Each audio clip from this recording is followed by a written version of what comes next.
And Tom has voted his conscience. I don't always agree with it, but I don't think we should personally attack anybody who is trying to do their job in Congress. Yeah. That said, welcome, Mr. Brown. Well, it's good to be here. First of all, I'm not Mr. Brown. I'm just Don. My daddy was Mr. Brown. He went to see Jesus. Okay, I feel you, because when they call me Mrs. Bengel, I say the same Now, thing. I might look old enough to be called Mr. Brown, but I'm also the only U.S. Senate candidate who is a native of Eastern North Carolina. So I grew up about an hour and a half north of here in Plymouth, North Carolina. Okay. No, and well. we made multiple trips into Craven County over the last year. We love New Bern and are endorsed by one of the greatest sons of Craven County, General Jerry Borkin. Delta Force Commander endorsed us. Yes, we know. Jerry is a member of our New Bern High School Hall of Fame. There you go. You got it. I know that. You've got other endorsements too, but that's what I thought you might find of interest. Right. We're happy to be here. Right. And thank you very much for All having right, well, we've got a few questions for you. Yeah, so we want to know, and a fellow shipmate to shipmate here, both served in the Navy, and how's your experience in the Navy as a JAG or Judge Advocate General? For those not knowing what that acronym is for, a federal prosecutor as well as an author. Shape your approach to this campaign. It's interesting because I was a senior in college, decided I want to be a naval officer, and took the aviation test and passed it. At the time, we were only taking engineers. And I still wanted to be a naval officer and decided to enroll in the JAG program, got accepted in the JAG program. And a year into the program, the recruiter came to me and said, we can have you in Pensacola at flight school, but you got to sit in the back seat because I don't have 20/20 uncorrected vision.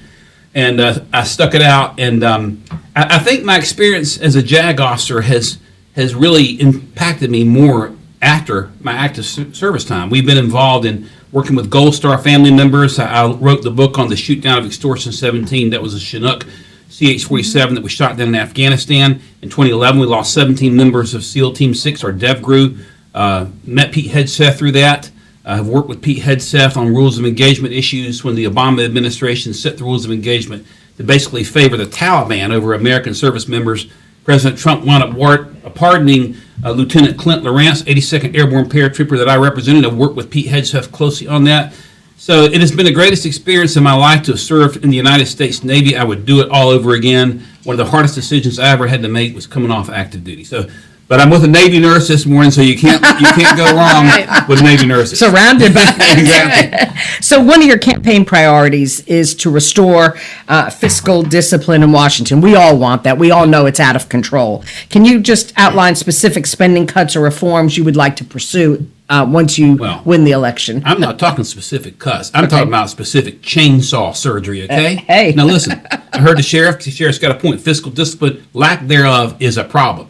When I started running this race, the national debt was in the 36 trillion range. And I've been in this race for longer than anybody else, for over a year. It went through 37 trillion and 38 trillion. Now the interest on the national debt is the second highest line item that the government is spending after Social Security and before military spending. Now what's going to happen? And see, the problem is that the Republican Party at the national level does not have a plan to attack and reduce the national debt. I was going to Asheville to speak about a month ago. My daughter's a nurse, by the way, Alana, and I love her to death, love nurses. But she's a smart young lady, taught me how to set this timer on my cell phone and set it for 1 minute, went on a website, and I want everybody to go on the site, usdebtclock.org, and in 1 minute, the national debt had increased $2 million. That's $120 million an hour, over $2 billion a day, 37,000 a second. Now, we brought it down some from when the Democrats are in control, but here's what's going to happen. If we don't get this under control, we're going to lose the dollar as the international currency of trade. You know where they're going with that? When that happens, they're going to scare the pants off everybody like they did in COVID. You're in a COVID scam, okay? And they're going to go to something called a central bank digital currency. And if you think they pushed the limits of tyranny during COVID, you wait till they say this is an emergency. You got to go to a central bank digital currency, turn your dollars in. We've got to attack the problem. And so I want a deep state reduction act. It's not enough just to cut spending. We got to cut the government. I mean, we've had a Republican Congress for 1 year. The president wants the Department of Education gone. I agree with him. Why do we still have it? Can we name one agency that Republican Congress has ever eliminated? We've got to hit hard, or we're going to lose it. We're going to lose it. I think a lot of that has to do with the midterms, and everybody's so afraid of not getting reelected. That's that right. They soft step things. But we've got to have patriots who don't give a you-know-what about getting reelected, or we are all going to be subject to financial tyranny. It's coming. So I didn't mean to alarm y'all, but that's exactly what's going to happen. That's what you're here for. No. Go ahead. So there's quite a few Republicans in this primary. Yeah. What sets you apart from those other candidates? Number one, I'm the of the two top candidates, or however you want to measure it. I'm the only veteran, and I'm battling for veterans' rights. I think it's absolutely infuriating that first of all, I think the lowest ranked private in the Marine Corps or the Army is more important than the highest ranked member of Congress. Amen. And it's absolutely infuriating, for example, that members of Congress have superior health care to our veterans. And I'm going to fight like hell to change that. I think we need a veterans health care card so that not just veterans, but their spouses. And I'm not just talking about retirees either. I'm talking, if you got a DD-214 and you're honorably discharged, you take that and you go anywhere you can go. None of my opponents understand any of that. Mm-hmm. I'm the only former prosecutor in this race. Heard you talking to the sheriff. I'm the only one who knows how to put people in prison. I've prosecuted for rape, for obstruction of justice, or perjury, and I'm going to take those prosecutorial instincts to Roy Cooper. I'm going to prosecute him all over the state of North Carolina and prove beyond a reasonable doubt that he's been the most radical, out of touch governor in the state's history. Nobody else has the skill set to do that. Okay.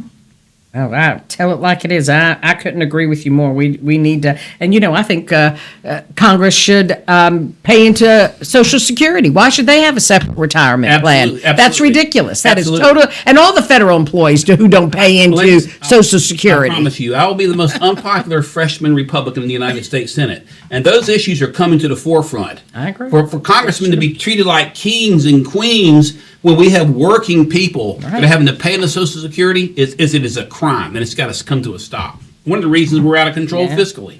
Good morning to my nephew who actually works in D.C. and he's telling me lots of cuts need to be made in D.C. So he's there working in it, and he's right. Yeah. He's on mark. Good morning, Michael. So North Carolinians are really concerned about access to affordable health care. You've touched on that. Yeah.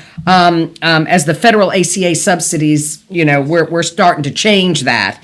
What would you do in the Senate to address health coverage, affordability, because it is so important It's kind of interesting because for everybody, not for just for the state veterans. Democrat Party came after me a couple of weeks ago saying Don Brown wants to eliminate Obamacare. I said, hey, you want to have a debate on Obamacare? We will do it. I love nurses. My mom passed away 10 years ago. She was at Vidant for several months. Then they transferred her to Chapel Hill. She had congestive heart failure. My sister, who was postmaster in Bath, by the way, and we spent time with her round the clock for the last 4 months of her life, got to be friends with a lot of nurses. They're frustrated because they're out in the hallway punching in codes. That's Obamacare. Right. Now listen, Obamacare was big government getting in bed with big insurance. That's exactly and right. you can shop let's start here. You can shop your auto insurance around, but you can't for your health insurance. There's basically one shop in town. That's Blue Cross. I think we need to bring antitrust and bust up Blue Cross. So first of all, so you got multiple options on your health insurance, number one. Number two, the Obamacare regulations have got to be streamed back and eliminated. And there's got to be transparency with hospitals. I believe that smaller is better, not bigger is better. And the Obamacare, they call it the Affordable Cost Act, is in reality the astronomical cost act, not the Affordable Care Act. And who can say that our insurance premiums have come down for the middle class after Obama? Who can say that our access and to medical care has gotten quicker? It's been, when you talk about... They deny you more than they accept you. That's because you've got an insurance monopoly in bed with big government. Right. It was never about health care. It was about the federal government taking over health care, using big insurance companies as their... Because everybody wants somebody else to pay for something, and that is the problem. And Exactly. as far as I'm concerned with healthcare, and it concerns me every single day, is that your doctor says you need this, this, and this, but the insurance company says, "Nah, I don't think so."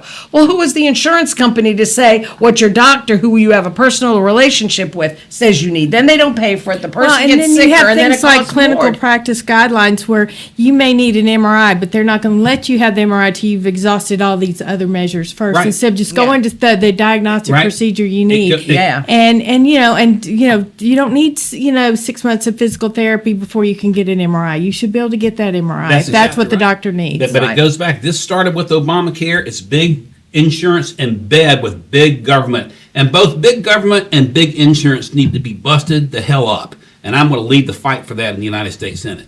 Well, go for it, because With I your always support. said it really wasn't us that needed to change. It was the insurance company. I don't know why we're going after doctors and other things. We need to go after the insurance company. They're the ones that are making this Right. unaffordable and Doctors are held inaccessible. hostage by the Yes, insurance. and they're making it And inaccessible. you heard me use the word antitrust. Mm-hmm. We went after Ma Bell under antitrust. When I was in Chapel Hill 100 years ago, by the way, there is a God because I came out of Chapel Hill more conservative than I went in, proving there is a God. Should have gone to But- ECU. no, right. Go Pirates. Well, we love the That's right. Pirates. We love having a pirate. Henry's a friend of mine, but listen, my daddy would bust my chops because I'd call, we used to have a thing called a landline. I'd call home to Plymouth and run up a $50 phone bill. My daddy would bust my chops.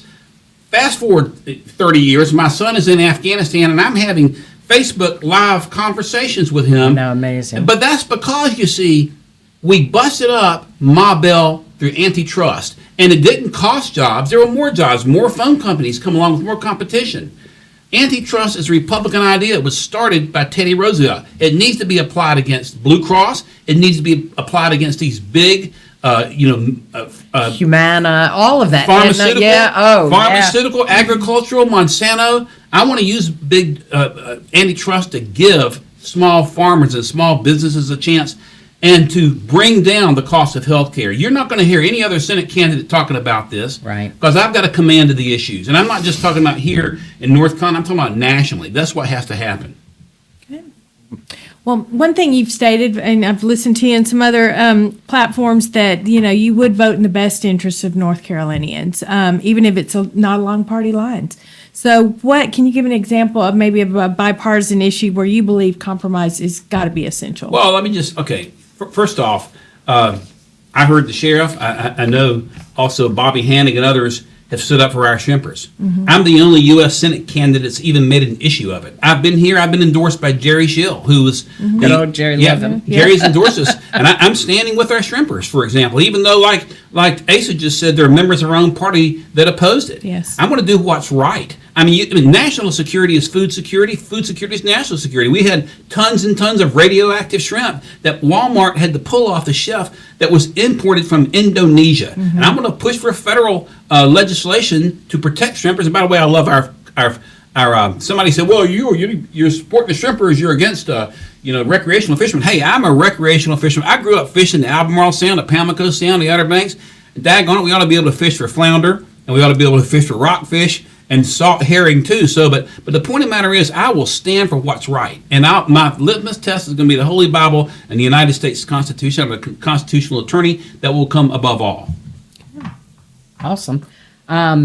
Okay, and so, one of our listeners says, and while we're at it, we need to implement antitrust against the monopoly that are holding our farmers captive, like you said, Monsanto and Cargill. Tell the listener to come vote for me, Don Brown, for U.S. Senate, and you've got a champion who's going to push that flame from the floor of the Senate. I fully agree with that. Well, I think it, is just important. It's been interesting in the Senate right now to watch Senator Fetterman, who is, of course, a Democrat, but he's really pulling a bipartisan, line in many different things. Do you see that as a good thing or a bad thing for his party? Well, I Because think they're after him. the best thing that can happen to the Democrat Party is that it just thrown in the trash can and start over. Look, here's the thing about it. It's been hijacked by radicals. And I commend Senator Fetterman for, on certain issues, Right. seeking bipartisanship. But, when Reagan and Tip O'Neill were running the country, they could oppose one another, on certain pieces of legislation, like, for example, the capital gains tax cuts that Reagan pushed through in 80 that led to an explosion in the economy. But then they go have a beer afterwards and they get along. There was a time when the National Democrat Party, I'm not talking about all Democrats. I got Right. friends that are registered I do Democrats. too. Yeah, but a National Democrat Party at one time cared about the country first. And our debate was simply on, and I'm exaggerating for effect, the level of tax rates. We want low tax rates, 5 to 10%. They want 30. They believe that government can provide the solution. We don't. But now it's not about, with the Democrat Party, what's best for the government or what's best for the country, because a lot of them hate the country.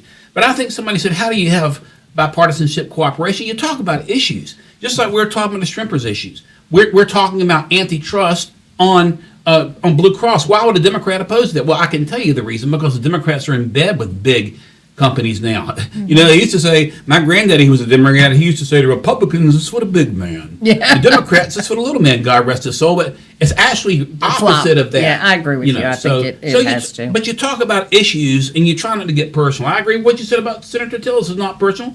But No. and I believe in Reagan's great philosophy. You don't talk, thou shalt not speak ill will against thy fellow Republican, the 11th commandment. But I think it's okay to talk about issues. Right. And- And we should be talking about issues. Our campaign has been leading with issues only. And that's why we are the hottest campaign in this in the And, Senate and, race right and now. not just from social reform. It's more the actual policy and issues. I mean, we're seeing this with several of the governors that were just recently elected in Virginia and New York that, you know, all these promises made and they're not going to be able to pull those off. They're not. Well, But they that's what are got 'em once they elected. raise your taxes. Well, and they are, and that's really now they're take felt the it's economy what it in a is, different yeah. way. So it's going to be Kill the goose that laid the golden egg. amen to that one. And you know, while we're here, I'm going to give Donna a chance now to you got a minute. Now this is your elevator speech. Tell everybody why they should vote for you, why you are the best candidate, and where they can get more information about your campaign. We've been in this race longer than anyone. We got in the race when Senator Tillis tried to torpedo the nomination of my friend Pete Hegseth, the Secretary of War. That was the straw that broke the camel's back. We stayed in this race. We've been all over the state of North Carolina. I'm a military officer. I'm a veteran. I will battle for veterans. You know, I'm the one who has put forth more issues than anyone else. You know, we're leading on a Deep State Reduction Act. I want medical freedom. We've led that. I want federal protection against forced vaccinations in the future. I want to take down these federal judges who are out of control, who are stepping out of their judicial authority. And we've got plenty of specific policy proposals on that, more so than anyone else. But I'm also the only former criminal prosecutor in this case. And I know what it's like to go after crime, and I'm going to do that. Nobody else has the experience that I have. This Senate race is we the people, and I'm running a grassroots campaign aggressively all over the state. Our campaign is on fire. We've been endorsed by more grassroots organizations than every other Senate race combined. That's because the people are excited about our policies, and I will deliver that on the floor of the Senate. And we appreciate everyone's support. Don Brown,